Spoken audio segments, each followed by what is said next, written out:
Salam əziz şagirdlər, bugün sizə atomun tərkibinə aid olan bütün test nümunələrinin izahını verəcəm. Budur ki, sona qədər diqqətlə dinləyin, çünki burada olan bəzi suallarımız hətta deməli imtahana da düşür. Ona görə də sona qədər dinləyin, hər şeyin deməli bütün testlərin izahını detallı şəkildə verəcəm sizə. Deməli uşaqlar, birinci suala baxaq. Deyir ki, hansı atomun nüvəsində neйтronların sayı daha çoxdur? Neйтronlar nə idi uşaqlar? Neйтronları tapmaq üçün biz sıra nömrəsini yəni baxın, məsəl üçün A variantında oksigenin sıra nömrəsi 8, onun nisbi atom kütləsi isə 16-dır. Həmin o 16-dan 8-ə çıxmaqla tapa bilərik. Deməli, uşaqlar, oksigində, deməli, burada 16-dan 8-ə çıxdığımızda 8, 23-dən 11-ə çıxdığımızda 12, hidrogen burada, deməli, uşaqlar, tritiumdur. Yəni, izotop olaraq tritium izotopudur burada. Ona görə də, deməli, 3-dən 1-i çıxanda eləyir 2. Xlorda deməli 20-dir neйтron, alüminiumda isə uşaqlar 27-dən 13 çıxanda eləyir 14. Deməli, sayının ən çox olan variantını istəyir, o da D variantıdır. Deməli, ikincidə uşaqlar deyir, hansı atomun nüvəsində neйтron yoxdur. Bunun üçün biz baxmalıyıq ki, deməli, neйтron olmaması o deməkdir ki, yəni sıfıra bərabərdir. Bu zaman biz deməli, o varianta baxırıq ki, sıra nömrəsi ilə dövrü deməli, sistemdəki həmin elementin nisbi atom kütləsi üst-üstə düşsün. Məsələn, A variantında 19, yuxarıda 39-dur. B variantında 12, 6, C variantında 32, 16, D variantında 16, 8, ancaq Y variantında isə 1, 1-dir. Yəni, birdən biri çıxdığımız zaman zaten sıfır qalır. Ona görə də bu elementin deməli atomunun nüvəsində neйтron yoxdur. Deməli doğru cavab Y variantı. 33-ə baxaq uşaqlar. Deyir ki, bu atomun nüvəsində neçə neйтron var? Dedi ki, neytronu tapmaq üçün 18-dən, yəni bu deməli atom kütləsindən sıra nömrəsini çıxaraq tapa bilərik. 18-dən 8-ə çıxdığımız zaman eləyir 10. Deməli bu elementin də 10 neйтron var. Dördüncü testə baxsaq uşaqlar deyir ki, alüminium atomunda neçə proton, neçə neйтron və neçə elektron var. Gəlin baxaq. Deməli uşaqlar, protonların sayı uşaqlar həm də sıra nömrəsidir. Sıra nömrəsi 13-dür. Daha sonra elektronların sayı da əgər həmin elementimiz deməli elementar atomdursa, yəni hər hansı bir yükü yoxdursa, onun protonun sayı elə elektronun sayına bərabərdir. Ona görə də burada 13 olur elektronu. Neytronu isə uşaqlar, neytronu tapmaq üçün isə dedik ki, 27-dən çıxacağıq 13-ü eləyəcək, deməli 14. Bu bizim deməli dediyimiz cavablara uyğun olanı burada ancaq D variantıdır. Protonla elektronlarımız 13 olur. Neйтronumuz isə 14. Uşaqlar deyir ki, atom nüvəsinin yükü hansı hissəciklərin hesabına yaranır? Bu sual əslində nisbətən düşündürücü bir sualdır. Bəzi uşaqlarımız yük olaraq elektronları, protonları, yəni ümumi olaraq biz bilirik ki, atom modelində proton, elektron və neйтronlar var. Ancaq nəzərə almalıyıq ki, burada sualda bizdən deyir ki, atom nüvəsinin yükü. Yəni biz bilirik ki, nüvədə hansı hissəciklər var uşaqlar? Protonlar və neйтronlar. Baxın. Nüvədə protonlar və neйтronlar var. Lakin burada baxın, heç bir variantda proton və neytronu eyni anda verməyiblər. Baxın, A variantında neytron, C variantında proton, Y variantında elektron, digər variantlarda elektron, neytron və elektron, proton var.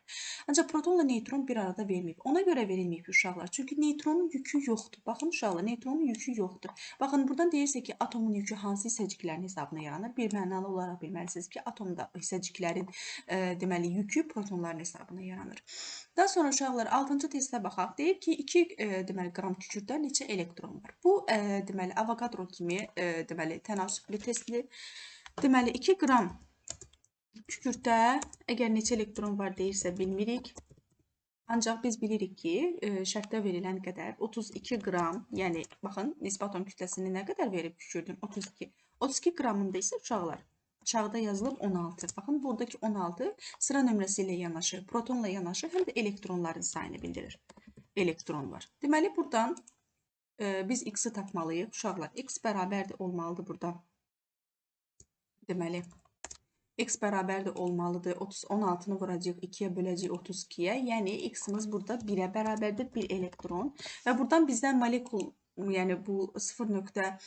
Demək, 6-dan %2 ilə verdiyi üçün 1 elektronda 6-dan %2 vurulsun 10 üstü 23 deməkdir.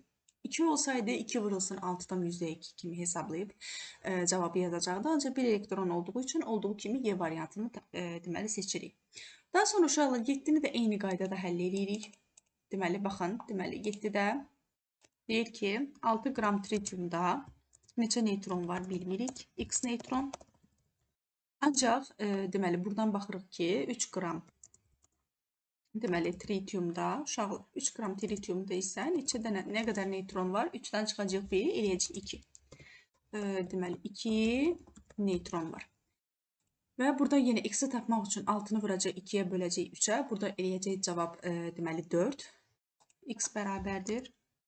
Olacaq 4 və 6-dan %2-ni biz 4-ə vursaq, uşaqlar eləyəcək. Deməli 6-dan %2-ni deməli 4-ə vursaq, deməli eləyəcək. Uşaqlar deməli C variantı. Daha sonra deyir ki, kalsiyum atomunun nüvəsində neçə neutron var? Dedik ki, neutron tapmaq üçün atom kütləsini çıxacaq sıra nömrəsini, yəni 40-dan 20 çıxanda eləyir 20 A variantı. 9-da deyir, hansı atomlar bir-birinin izotopudur? İzotoplar nə idi uşaqlar? Protonlarının sayı eyni olan. Baxın, izotop sözündəki p-ni götürün. Yəni, protonların sayı eyni olan elementləri, bu atomları seçib tapmalıyıq. Məsələn, A variantına baxın, burada 19, burada 20-dir. Bunlar eyni deyil. B variantında eyni deyil. Biri 19, biri 18-dir. C variantında biri 24, biri 26-dır. D variantında biri 20, biri 18-dir. Ancaq Y variantında isə hər ikisi də 17-dir. Yəni, protonları eynidir. Onda deyir ki, uşaqlar, natrium elementin atomunda olan elektron və neutronların sayını müəyyən edin. Elektronlarımız uşaqlara baxın, burada 11-dir. Neutronlarımız isə 23-dən 11-i çıxan zaman eləyir 12. Deməli, burada doğru cavab Y variantı. Deməli, uşaqlar, baxın, burada 11-ci testdə elementlərimiz verilib. X, Y, Z və T. Burada deməli, neutronların sayı və atom kütlə ədədi verilib. Buna əsasən bizdə hansının izotoplarının eyni olduğunu təyin etməyimiz istəyir. Deməli, uşaqlar, baxın, deməli, neutronların sayı 10-dur. 10 əsasən də mərkəzdə yerləşir. Mərkəzdə yazılır 10. Tutaq ki, burada X 10-dur, yəni neutronlarımız 10-dur. Kütlə ədədi isə 19. 19 da yuxarıda yazılır. Deməli, gəlin onu yazaq. 19 da burada. Baxın, belə. Mərkəzdə də 10. Və aşağıda isə olacaq, deməli, 9. Yəni, protonlarımızın sayı olacaq 9. Deməli, X-da proton sayı 9. Necə tapdıq uşaqlar? 19-dan 10-u çıxaraq tapmış olduq. Deməli, burada hər birini 16-dan 8-ə çıxacaq. Baxın, gəlin, 16-dan 8-i çıxdığımız zaman 8. Daha sonra 12-dən deməli, 6-nı çıxdığımız zaman eləyir 6. Burada isə 13-dən 7-ni çıxdığımız zaman deməli, eləyir 6. Baxın, Z-də və T-də protonların sayı eyni oldu. Baxın, hər ikisində də 6 oldu. Ona görə də biz, deməli, Z-lə T-ni, izotopları, deməli, uyğun olaraq burada qeyd edirik. Daha sonra uşaqlar 12-yə baxaq. Deyir ki, nisbi atom kütləsi 23 olan X elementinin nüvəsində 12 neutron olduğunu bilərək bu elementin sıra nömrəsini müəyyən edin. Deməli, gəlin baxaq. X elementidir uşaqlar. Baxın, nüvəsindəki, yəni nisbi atom kütləsi 23-dür. Nüvəsində 12 neutron var. 12 neutronunu mərkəzə yazırıq. Sıra nömrəsi isə baxın uşaqlar burada olur. Onu tapmaq üçün yuxarıdan aşağını çıxırıq. Yəni 23-dən 12-ni çıxırıq. Eləyir 11. Deməli, bu elementin sıra nömrəsi 11 imiş. C variantı.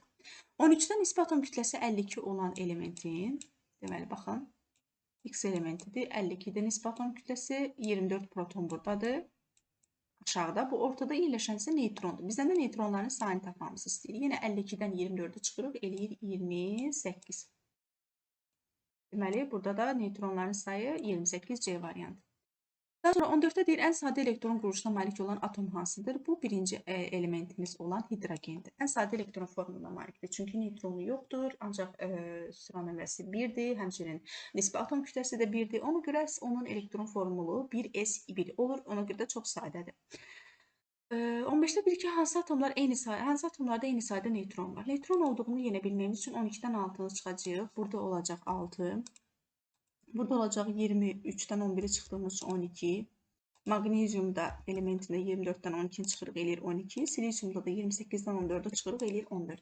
Baxırıq, neutronların sayı eyni olanlar, deməli, uşaqlar, bir natriumdur, 12-dir, bir də magneziumda 12-dir. Deməli, 2 ilə 3. 16-cı testdə baxsaq, uşaqlar, bizdən, deməli, anion, kation və neytral atomu müəyyən etməyimizi istəyir. Burada, uşaqlar, nəyi yadınızda saxlayın? Bir elementin kation olduğunu təyin bilməyimizi istəyiriksə, kation nə idi uşaqlar? Müsbət yüklü hissəcik. Deməli, kationumuzu və anionumuzu. Anion mənfi yüklü hissəcik idi, neytral Və bir də bizdə neytral atom istəyir. Yəni neytral atom o deməkdir ki, onun deməli protonları ilə elektronların sayı bir-birinə bərabər olsun. Baxın, Y burada neytraldır. Baxın, Y-ə yazıram neytral. Çünki protonu və elektronu eynidir. Daha sonra uşaqlar yadınızda qalsın ki, bir elementin müsbət yüklü olduğunu bilməyimizi istəyiriksə, onun demək, protonun sayı elektronun sayından çox olmalıdır. Protonlar müsbət yüklüdür uşaqlar. Ona görə oradan yadınızda saxlayın ki, bir elementin müsbət yüklü olması üçün onun protonun sayı elektronun sayından böyük olmalıdır. Baxın, buradakı kimi. Protonun sayı 20-dir, elektronu 18-dir. Proton neutrondan çox olduğu üçün bu müsbət yüklüdür. Daha sonra bunları silək uşaqlar. Deməli, bu isə olacaq mənfi yüklü. Bu da neytral. Deməli, X-ımız olacaq bizim anion.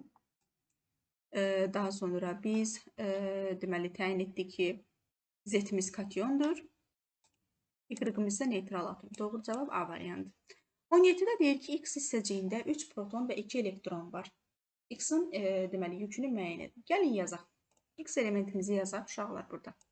X elementi və yazaq burada, deməli, onun 3 protonu var, 2 də elektronu var. Elektron da buraya yazılır.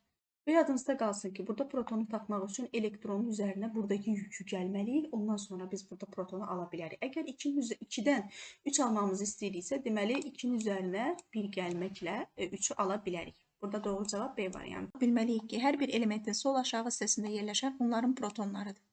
Burada deməli təkcə protonları yox, sıra nömrəsini də ifadə edir. Bu rəqəm həmçinin nüvənin yükünü də ifadə edir. Elektronların sayı isə uşaqlar iyonda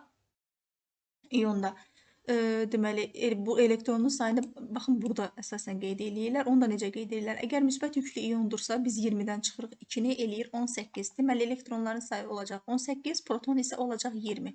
Doğru cavab A variantı. 19-cu sualda uşaqlar deyir ki, bu sxemi üçün nə doğru deyil. Yəni kalsium sıfırdan, yəni atomar neytral atomdan keçir müsbət yüklü iona. Gəlin baxaq. Deməli elektronların sayı artır. Əslində burada doğru olmayan cavab A variantıdır. Çünki elektronların sayı azalır. B variantı deyir elektronların sayı azalır. Bu düzdür. Protonların sayı dəyişmir. Düzdür. Neytronların sayı dəyişmir və sıra nömrəsi dəyişmir. Dedik ki, sıra nömrəsi ilə proton eyni anlayışdır. Eyni deməli rəqəmi ifadə edir. Deməli burada doğru cavab A variantıdır. Niyə görə uşaqlar? Baxın 18-də də eyni qayda ilə biz dedik ki, müsbət yüklü iyonlarda protonların sayı elektronların sayından az olur. Üzr istəyirəm, çox olur. Ona görə də deməli neytral atomdan müsbət yüklü iyona doğru getdiyimizdə elektronların sayı artır, yox azalmalıdır. Daha sonra uşaqlar 20-ci sualda deyir ki, hansı halda iyonlarda elektronların sayı fərqlidir? Gəlin baxaq. Bax, A variantında 19-un çıxanda biri burada eləyir 18, burada da 17-nin üzərinə bir gəldiyimizdə 18. Deməli, uşaqlar yadınızda saxlayın ki, müsbət olanda çıxırıq, mənfi olanda üzərinə gəlirik. Deməli, baxın, müsbətdir, çıxacaq 10, burada da 13-dən çıxacaq 3 eləyəcək 10. Deməli, burada da eynidir. Baxın, burada da eynidir, burada da eynidir. Fərqli olan variantı istəyir, tapaq. B variantında uşaqlar, deməli, natrium 11-dən çıxanda biri 10, 9-un üzərinə 1 gəldiyimizdə 10, bu da eynidir. D variantında, deməli, 20-dən 2-ni çıxdığımızda 18, 17-nin üzərinə 1 gəldiyimizdə 18. Burada da eynidir. Bir dənə burada Y variantında fərqlidir. Kaliumda 19-dan çıxanda biri 18, magneziumda isə 12-dən çıxanda 2-ni 10. Yəni, burada 18, burada 10-dur. Deməli, elektronların sayı fərqlidir. 21-ci sualda deyir ki, hansı ifadələr doğrudur? Gəlin baxaq. Deməli, uşaqlar, baxın, natriumla flor iyonunda elektronların sayı eynidir. Bunu bir mənalı olaraq bilin. Çünki 11-dən çıxanda biri 10, florda 9-un üzərinə bir gəldiyimizdə 10. Protonların sayı fərqlidir. Natriumda 11-dir, florda 9-dur. Gəl baxaq. Arxadan, deməli, ən aşağıdan, variantdan yuxarıya doğru qalxaq. Deməli, nisbi atom kütlələri eynidir. Uşaqlar, nisbi atom kütləsi, baxın, budur. Natriumda 23-dür, florda 19-dur. Bu eyni deyil. Elektron və protonların cəmi eyni deyil. Neytronların sayı eyni deyil. Çünki 23-dən 11-i çıxan zaman 12, 19-dan 9 çıxan zaman 10. Burada 12, burada 10-dur neytronlar. Protonların sayı eynidir. Xeyr, eyni deyil. Protonlar, baxın, bu aşağıdakılar idi dediyimiz kimi. Deməli, burada 11-dir, burada 9-dur. Bu da eyni deyil. Bir dənə elektronların sayı eynidir. Natriumda da 10-dur. 11-dən çıxdıq biri. Florda da 10-dur. O 9-un üzərinə bir gəldi, elədi 10. 22-də hansı ifadə doğrudur? Gəlin baxaq. Deməli, deyir ki, yalnız protonların sayı eynidir. Uşaqlar, burada təkliyi baxın, yalnız sözü var. Yalnız proton, əslində belə baxanda protonların sayı eyni deyil uşaqlar. Çünki burada 19, burada 20-dir. Amma yalnız sözünün burada bir mənası var. Gəlin baxaq. Deyir ki, yalnız elektronların sayı eynidir. Baxaq, tutaq ki, kalyumda elektronlar 18-dir, kalsiumda da 18-dir. Bu variantı doğru götürə bilərdik. Ancaq yalnız sözü olduğu üçün axı təkcə elektronların sayı eyni deyil, burada neytronların da sayı eynidir. Ona görə də bu yalnız olan variantlar hər zaman doğru olmur. D variantında deyir ki, elektronların və protonların sayı eynidir. Gəlin baxaq. Elektronların sayı hər ikisində 18-dir. Neytronların sayı, protonların sayı biri 19, biri 20. Bu da doğru deyil. Ancaq burada elektronlar və neytronlar eynidir. Baxın, elektronlar 19-dan çıxdığı biri deməli 18 kalyumdadır, kalsiumda da 18 elektronlar. Neytronlar da kalyumda 20-dir, 39-dan 19 çıxdıqda eləyir 20, 40-dan 20 çıxanda eləyir 20. Hər ikisində də həm elektron, həm də neytronlar eynidir. Deməli, doğru cavab burada Y variantı. Daha sonra uşaqlar 23-cü suala baxaq. Deyir, hansı ifadələr atom anlayışına aiddir? Deməli, birinciyə baxaq. Atom maddənin kimyəvi yolla bölünməyən ən kiçik hissəciyidir. Düzdür? Atom bölünmür uşaqlar. Deməli, ikincidə deyir ki, atom maddə tərkibini və xassələrini özündə saxlayan ən kiçik hissəcikdir. Bu doğru deyil. Üçüncüdə deyir ki, atom müsbət yüklü nüvədən və mənfi yüklü elektronlardan ibarət elektroneytral hissəcikdir. Bu da düzdür. Burada doğru cavab olur 1, 3, D variantı. 24-də deyir ki, hansı ifadələr molekul anlayışına aiddir? Baxaq. Deməli, molekul bilirik ki, əvvəl atom gəlir, sonra molekul gəlir, sonra müxtəlif birləşmələr. Yəni, ən kiçik atomdur, ondan sonra molekul gəlir. Yəni, molekul bölünə bilər, bölünür, atomlara parçalanır. Deməli, deyir ki, molekul maddənin kimyəvi yolla bölünməyən ən kiçik hissəcikdir. Xeyr, bu atomlara aiddir. 2-də deyir ki, molekul maddənin tərkibini və xassələrini özündə saxlayan ən kiçik hissəcikdir. Bu düzdür. Üçüncüsü doğru deyil. Çünki bu atoma aid olan bir anlayışdır. Deyir ki, müsbət yüklü nüvədən və mənfi yüklü elektronlardan ibarətdir. Bu atomdur. Ona görə də burada olur yalnız 2. 25-ci sualda deməli bu hissəciklərin, yəni X0, XA və XC hissəciklərinin radiuslarının artma sırasını müəyyən etmemizi istəyir. Deməli, uşaqlar, gəlin baxaq. Baxın, XA-da proton B-dir, elektron isə B-2-dir. Deməli, burada proton neytron yox, elektronlardan böyükdür. X0-da baxırıq, protonla elektronların sayı bir-birinə bərabərdir. Çünki burada da B-dir, burada da B-dir. Ancaq burada isə, baxın, XC-də isə protonların sayı elektronların sayından kiçikdir. Baxırıq, protonların sayı elektronların sayından o zaman böyük olur ki, bunlar müsbət yüklü olsun. Bunlar 0, burada isə mənfi olur. Çünki elektronların sayı böyükdür protonlar. Və biz bilirik ki, atom radiusunun artması iyonlar üzrə müsbətdən mənfiyə doğru artır. Ona görə də deyirik ki, deməli burada artma sırası deməli XA, X0 və XC, yəni C variantı. Deməli 26 deyir ki, müsbət yüklü iyonda proton, neytron və elektronların sayı arasında hansı asıllıq həmişə doğrudur. Deməli müsbət yüklü iyonlarda biz dedik ki, protonlar elektronlardan böyük olur. Y variantı. Neytral atomlarda protonlar elektronlara bərabər olur. 28-də deyir ki, deməli bu sırada baxın, elektronların sayının protonların sayından asıllıq qrafikini göstərin. Deməli baxın, burada uşaqlar elektronların sayı burada da 18-dir, burada da 18-dir, burada da 18-dir. Deməli dəyişmir. Ona görə burada olur B variantı. 29-da uşaqlar deməli baxırıq ki, burada deməli kalsium müsbət yükdən keçib 0-a, deməli azalıb. Burada da azalıb elektronların sayı. Burada isə deməli artıb. Deməli uşaqlar, baxın, burada müsbət 2-dən 0-a, burada 0-dan mənfi 1-ə, burada da 0-dan müsbət 1-ə. Deməli bu ikisində azalıb, bunda isə artıb. Və biz bilirik ki, azalma üzrə radius artır. Yəni, baxın, sistemlərdə deyir, radius necə dəyişir? Birincidə və ikincidə elektronların sayı azaldığı üçün artacaq. Deməli, C variantı olacaq 29-da artır və üçüncüdə isə elektronların sayı artdığı üçün azalacaq. Gəlin 30-cu suala baxaq. Deyir ki, deməli, hissəciklərimiz verilib X, Y və Z. Protonların sayı, elektronların sayı bu şəkildə verilib. Deməli, uşaqlar, baxın, buradan B-ni necə tapa bilərik? Birinci, gəlin buna baxaq sadə formada. Deməli, əgər protonların sayı 12, bu atom neytraldırsa, proton elektrona bərabər olur. Deməli, bu da 12 olur. Baxın, burada elektronların sayı 10-dursa, uşaqlar, baxın, elektronlar dedik ki, burada yazılır da. Deməli, bu 11 imiş ki, uşaqlar. Ondan biri çıxıblar, eləyib 10. Deməli, A-mız bizim 11-dir. Z-də isə, deməli, elektronların sayı burada 10-dur. Deməli, burada 9 imiş ki, 9-un üzərinə 1 gəldiyimizdə 10 eləyir. Deməli, cavabımız bu şəkildə olur. 11, 12, 9. Bu da olur B variantı. 31-ci sualda deməli, radiusun artmasını göstərir. Yenə eyni qaydada müsbətdən mənfiyə doğru artacaq. Yəni, baxın, D variantında M müsbət, 0, M mənfi. 32-ci suala baxaq. Deyir ki, 6-dan %2 vurulsa 10 üstü 23 elektron olan kalsiyum neçə qram olar? Deməli, baxın, əslində burada 20 elektron var və 20 elektron olduğu üçün deyirik ki, 20 vurulsun 6-dan %2 vurulsun 10 üstü 23 elektron olmalı idi əslində. Ancaq 20 dəfə az bir rəqəm burada verildiyi üçün biz deyirik ki, cavab 2-dir. Niyə görə uşaqlar? Gəlin baxaq. Deməli, baxın, deyirik ki, 20 vurulsun 6-dan %2 elektron olanda bu kalsiyumun qramı 40 idi. İndi deyir ki, 6-dan %2 vurulsun 10 üstü 23-dür. Yəni, 20 dəfə az bir qiymət. 40-ı da 20-yə böləndə eləyir 2. 33-ə baxaq. Deyir ki, bu iyonda neçə elektron, proton və neytron var. Gəlin baxaq. Elektronların sayı olur 24. Baxın, 26-dan 2-ni çıxdığımız üçün eləyir 24. Və 24 elektron olan bir dənə Y-də, bir də B variantında var. Protonlar olur 26. Baxın, B variantında 26. Doğru cavab budur. Neytron da 56-dan 26-nı çıxırıq, eləyir 30. 34-də deməli, sxemə uyğun olaraq nəyin doğru olduğunu təyin etməyimizi istəyir. Deməli, uşaqlar, atom radiusumuz azalacaq. Bilirsiniz niyə? Çünki burada mənfi olur müsbət. Yəni, X müsbət 2-yə doğru gedir. Deməli, atom radiusu azalacaq. Protonların sayı dəyişmir. Çünki proton buradakıdır. Baxın, burada olandır. Hər nədirsə, onun elektronu heç bir, deməli, heç bir elektronla heç bir işi yoxdur. Ona görə də protonlar burada dəyişmir. Üçüncüdə deyir ki, elektronların sayı necə dəyişir? Elektronlar da azalacaq.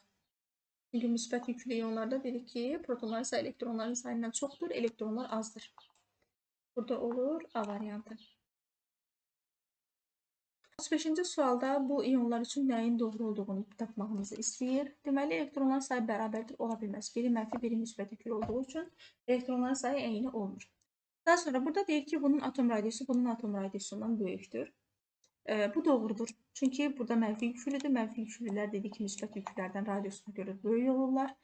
Üçüncü də doğrudur. Çünki bu elektronların deməli, say fərqi 4-ə bərabərdir. Bilirsiniz niyə? Çünki baxın, burada elektronlar, baxın, birincidə A plus 2-dir.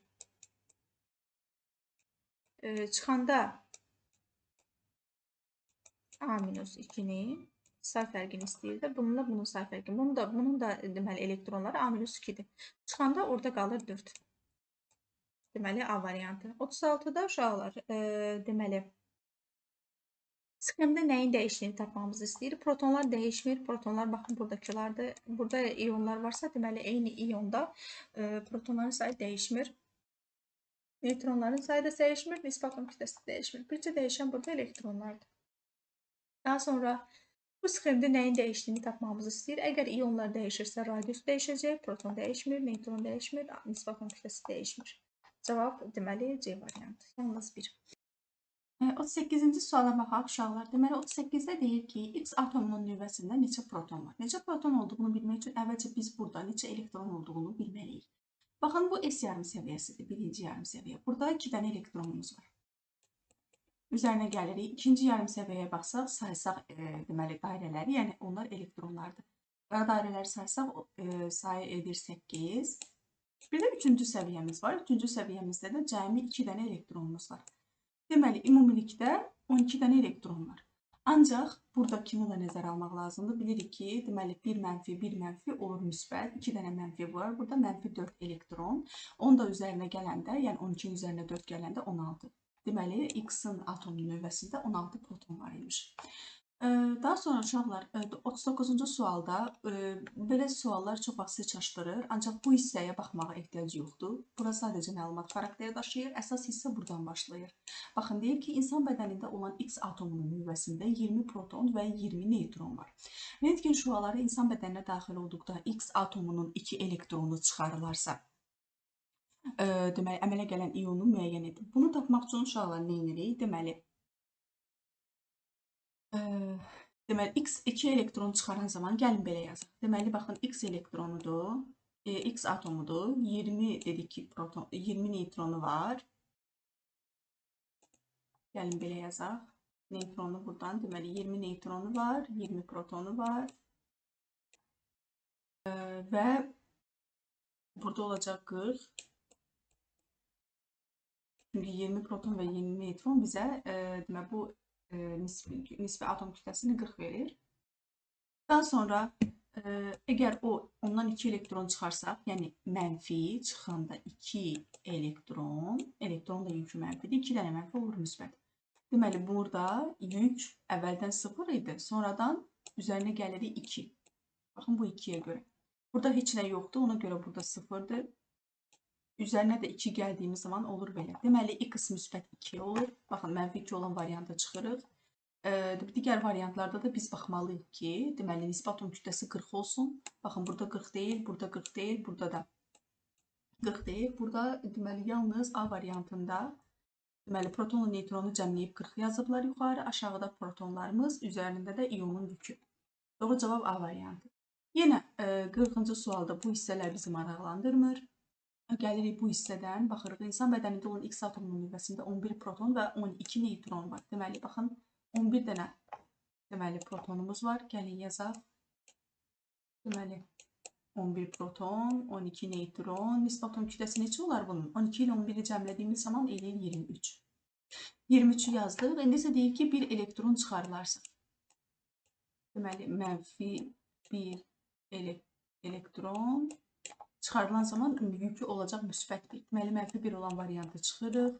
Daha sonra C variantında nisbi atom kütləsini 12 verib, onu da çıxırıq, qaldı A, D və Y. Y variantında çıxırıq, çünki yükü müsbət 2 yox, 1 elektron çıxarılır. Yükü müsbət olmalıdır. Deməli, A ilə D variantına baxaq. A-da protonu 12 verib, D-də 11 verib. Bizdə deyir ki, uşaqlar 11 proton var. Deməli, 11 proton burada olandır. Deməli, biz burada D variantını götürməliyik.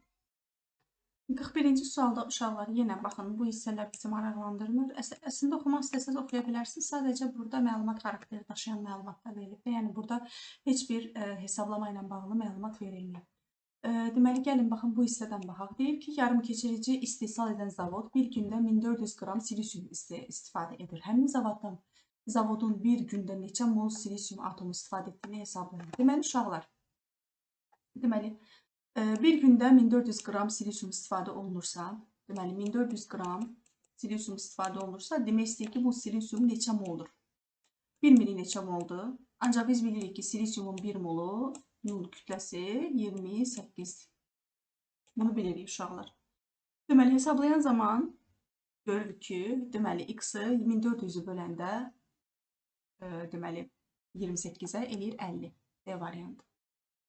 Deməli, tapdıq ki, bir gündə neçə mol silisyum atomu istifadə olunur? 50 gün. Çünki burada zaten bir gündə 1400 qram verib. 2 gündə desəydi, ona görə hesablayardıq. 3 gündə desəydi.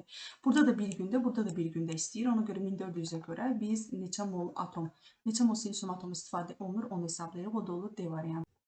42-ci sualda uşaqlar yenə baxın, bu hissələr bizi maraqlandırmır. Hamısı nəzəri hissədir. Başlayır hesablama hissəsi buradan deyir ki, rentgen cihazında istifadə olunan bir elektron atomdan 4 voltun 10 üstü 10 mənfi 19 joule enerji alarsa, deməli, baxın, bir elektron atomdan 4 voltun 10 üstü mənfi 19 joule enerji alarsa, 1 mol elektron istifadə edildikdə alınan enerjini, yəni bu kilojoule, baxın, əvvəl bizə joule verir enerjini.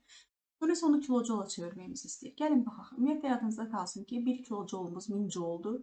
Bunu yadda saxlayaq və hesablamamıza başlayaq. Deyib ki, deməli, 1 mol elektron istifadə edildikdə 1 mol elektron özü 6 vurulsun 10 üstü, 6,2 vurulsun 10 üstü 23.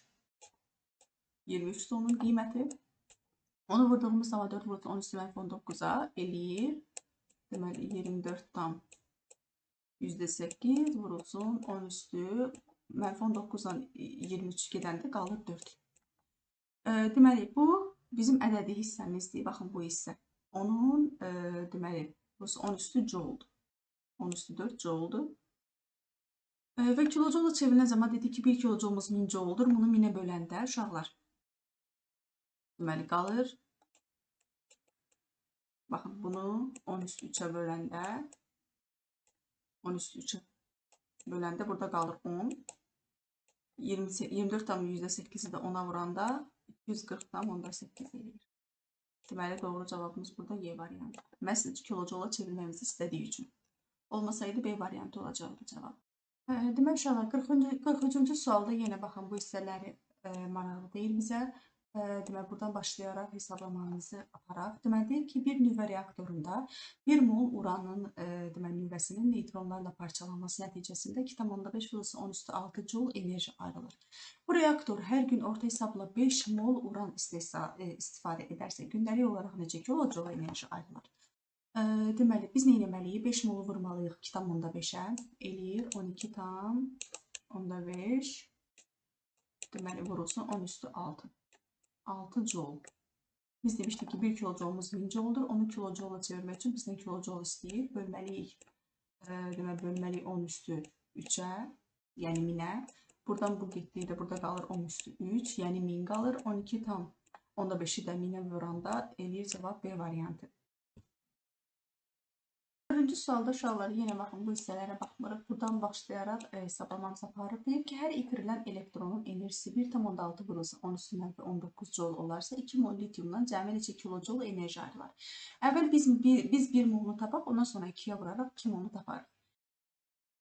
Deməli, uşaqlar, burada nə edirik? 1,6/10⁻⁹ vururuq. 6-dan %2 vurulsun 10⁻23-ə. Vurduğumuz zaman belə bir qiymət alınır. 9-dan deməli, 1000-də 632 vurulsun. 10⁻⁹ ilə 10⁻23 ixtisar gedəndə qalır 10⁻4. Bu onun joule-udur. Daha sonra bunu deməli, biz 2-yə vururuq uşaqlar. 2-yə vurduğumuz zaman alınır. Çünki 2 moluna görə hesablamamızı istəyir.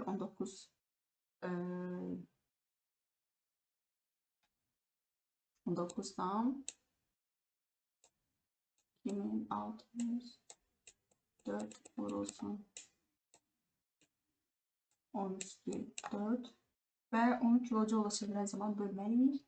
Böləndə də bunu 10⁻3-ə, burada qalır 10. Bunu da 10-a vuranda cavab eləyir 192,64. 95-ci sualda uşaqlar deyir ki, hansı atomlar bir-birinin izotopudur? Yəni, protonları eyni olanları biz burada tapmalıyıq. Protonların eyni olmağını tapmaq üçün gəlin baxaq. Deməli, baxın, X-də atom kütləsi 16-dır, neytron 8-dir.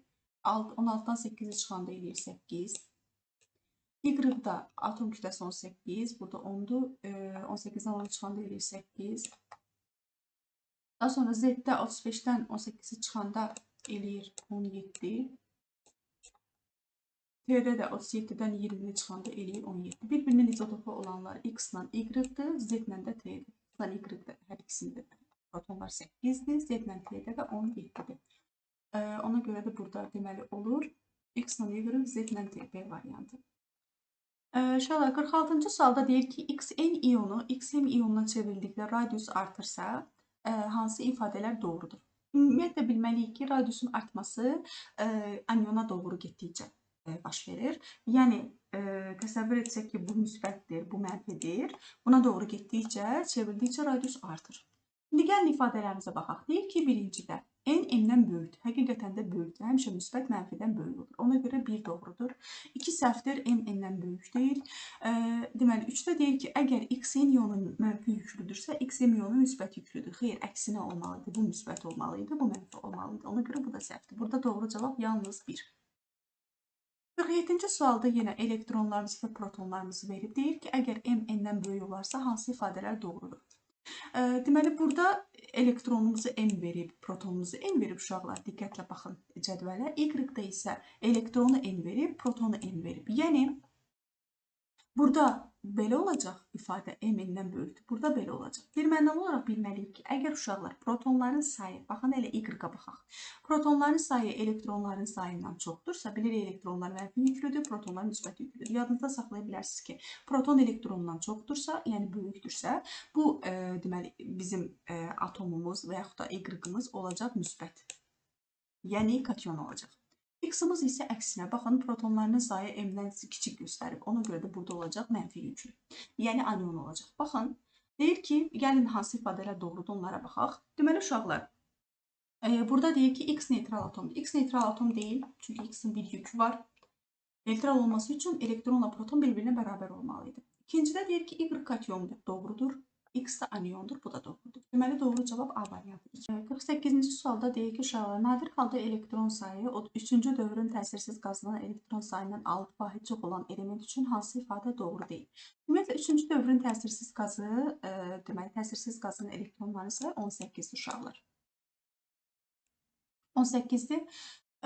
Yəni 3-cü dövr yazsaq 1s2, 2, ikinci dövrdə deməli 10 dənə, 3-cü dövrümüzdə isə 8 dənə elektron var. Çünki təsirsiz qazımız 8-ci qrupda yerləşir. 18 olur və deyir ki, bu elektronları sayılan 6 vahid çox olan element elektron sayı 24-dür. Yəni 24-dürsə söhbət uşaqlar xromdan gedir. Xrom elementindən gedir. Əgər bu elementi bilmirsinizsə də 24-ün üzərinə bunları tapa bilərik. Deməli 24-dürsə uşaqlar və 6 vahid çoxdursa, onun mütləq ki, ən böyük oxşarlaşma dərəcəsi müsbət 6 olacaq. Deməli, doğru olmayan deyirsə, A variantı doğrudur. 4-cü dövr elementidir. Düzdür, çünki 3-cü dövrdən sonra gəlir 4-cü dövr. Deməli, 4-cü dövr elementidir, metaldır, düzdür, xrom metaldır. S elementi deyil uşaqlar. Çünki xrom deməli əlavə yarım qrupda yerləşir. Onun deməli elektron konfigurasiyasına baxsaq, orada D elektronu var. Yəni S elementi deyil, D elementidir. Burada elə doğru olmayan D variantı olacaq. Ən kiçik oxşarlaşma dərəcəsi də 0-dır. Metallarda ən kiçik oxşarlaşma dərəcəsi 0-dır. Bu da doğrudur. Deməli doğru olmayan bu da D variantıdır. Sonra 49-a baxaq. İyonlarımızı verir və elektronlarımızı verir. Hər birinin elektronlarının sayı eynidir. Və protonların arasındakı münasibəti tapmamızı istəyir. Deməli, uşaqlar, baxın, elektronlar burada yazılır. N və N. Hamısında N'dir. Protonumuz isə burada A'dır. A'nı tapmaq üçün nə edirik uşaqlar? Elektronla yükü cəmləyirik. Yəni, N'in üzərinə mənfi 2 gəldik. Deyilir N-2. Burada olur elə N-2. Çünki zaten yükümüz müsbət 2-dir. Burada da olur N-1. İndi gəlin, məsələn, bura bir 7 qoyaq. Bax ki, N'imiz 7-dir. 7-dən 2-ni çıxanda burada eləyir 5. Protonumuzun sayı burada olur 5. Burada olur 9. Burada da olur 8. Və bizdən nə istəyirdi uşaqlar? Deməli, protonların sayı arasındakı hansı münasibət doğrudur? Münasibət, yəni müqayisəni istəyir. Deməli, deyirik ki, B böyükdür C-dən, C də böyükdür A-dan. Deməli, B, C, A olan variant, o da D variantıdır. 50-ci sualda uşaqlar, deməli, Xn iyonumuz verilib, elektronumuzun sayı burada yazılır, A plus 1-dir, protonumuz da A-dır. Və N'in qiymətini, yəni N'in hansı yükü olduğunu bizdən təyin etməyimizi istəyir. Deməli, uşaqlar, yadınızda qalsın ki, elektronun sayını taparkən bundan çıxırıq bunu. Əgər biz bundan bunu çıxardığı zaman müsbət alınırsa, deməli, burada, yəni, üzdə 1-dir. Müsbət 1 alınırsa, deməli, N'in öz qiyməti mənfi 1 imiş. Ki, A-dan mənfi 1-i çıxan zaman eləyir müsbət 1. Deməli, burada olur D variantı. Daha sonra uşaqlar, 51-də yenə hissəciklərimiz verilib, elektron sayıları, neytron sayıları verilib. Bizə nisbi atom kütləsini tapmamızı istəyir. Demək, uşaqlar, neytron varsa, nisbi atom kütləsini tapmaq üçün bizə proton da lazımdır. Amma bizə proton verilməyib, ancaq elektronlar verilib. Yəni, baxın, bura onu yazmaqla, elektronunu yazmaqla burada proton tapmaq olar. Demək, burada proton 11 imiş.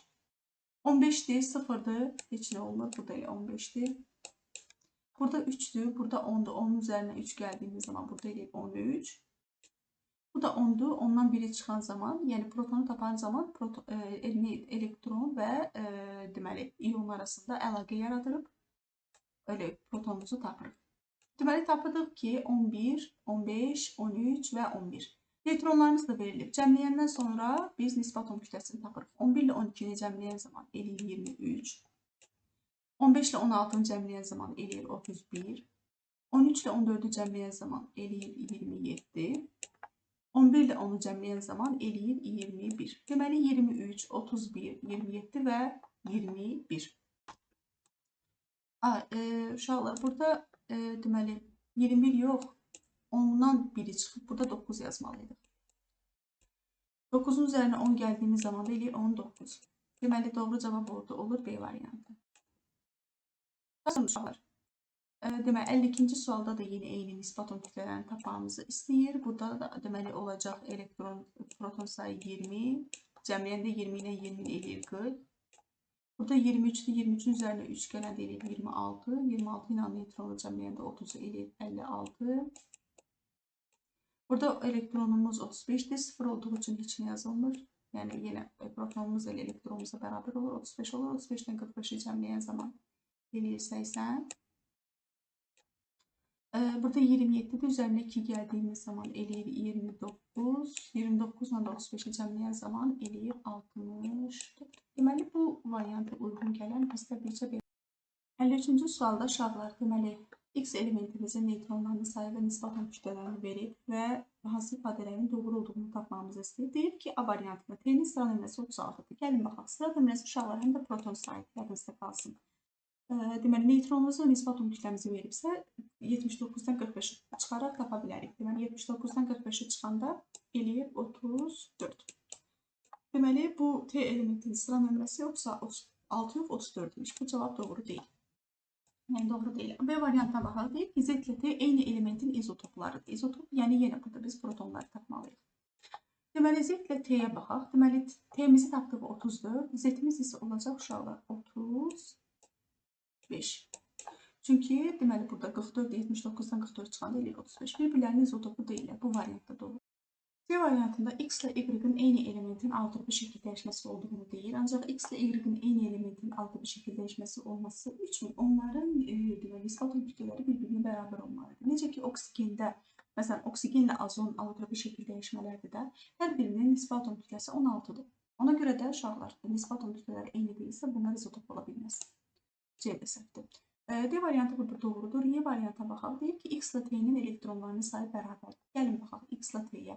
Demək, elektronlarının sayının bərabər olması üçün həm də protonlarının sayı bərabər olmalıdır uşaqlar. Deməli, baxın, X-da protonlarının sayı olur 25. Proton sayı, həm də elektron sayı eynidir. Əgər burada heç bir yük yoxdursa, yəni neytral atomdursa. Deməli, X-da proton 25-dir, T'də də 34-dür. Bir-birinə bərabər deyil. D variantında uşaqlar deyir ki, Y ilə Z eyni elementin izotoplarıdır. Y-a baxaq uşaqlar. Y-da nisbə atom kütləsi demək 80'dir, neytron sayı da 45'dir. 35 olacaq onun protonlarının sayı, 80'dən 45 çıxanda. Deməli, X ilə Z, Y ilə Z həqiqətən də X-ində də 35'dir. Protonlar ona görə də bunlar izotopdur. Deməli, doğru cavab burada D variantı. 54-cü sualda yenə eyni qayda ilə neutronlarımızı və nisbət atom kütlələrimizi verib, hansı ifadənin doğru olmadığını, reaktivində doğruyu, hansı burada isə hansının doğru olmadığını təyin etmemizi istəyir. Gəlin baxaq. Deyir ki, A variantında. Deməli, X ilə T eyni elementin izotoplarıdır. Gəlin baxaq. Baxın, X-da izotopu tapmaq üçün nə edirdik? Deməli, nisbət atom kütləsindən neutronların sayını çıxırıq. 81-dən 46-nı çıxan zaman eləyir 35. Burada da protonlarımızın sayını tapaq. 34-dən 18-ə çıxanda eləyir, deməli, 16. 45-dən 24-ə çıxanda 21. 79-dan 44'e çıxanda 35. Deyir ki, uşaqlar, X ilə T eyni elementin izotoplarıdır. Düzdür. Baxarıq ki, burada da 35'dir, burada da 35'dir. Bunu çıxırıq, bizə doğru olmayanı istəyir. B variantda deyir ki, T'nin sıra nömrəsi 35'dir. Düzdür. X-in 34 elektronu var. Baxın, X-da 34 yox, 35'dir. Burada doğru olmayan cavab C variantı olmalıdır. Sonra deyir ki, Y-2 ionunda 18 elektronu var. Gəlin baxaq. Y-da özündə 16'dır. Mənfi 2 olanda üzərinə gəldiyi 16'nın eləyir 18. Bu da doğrudur.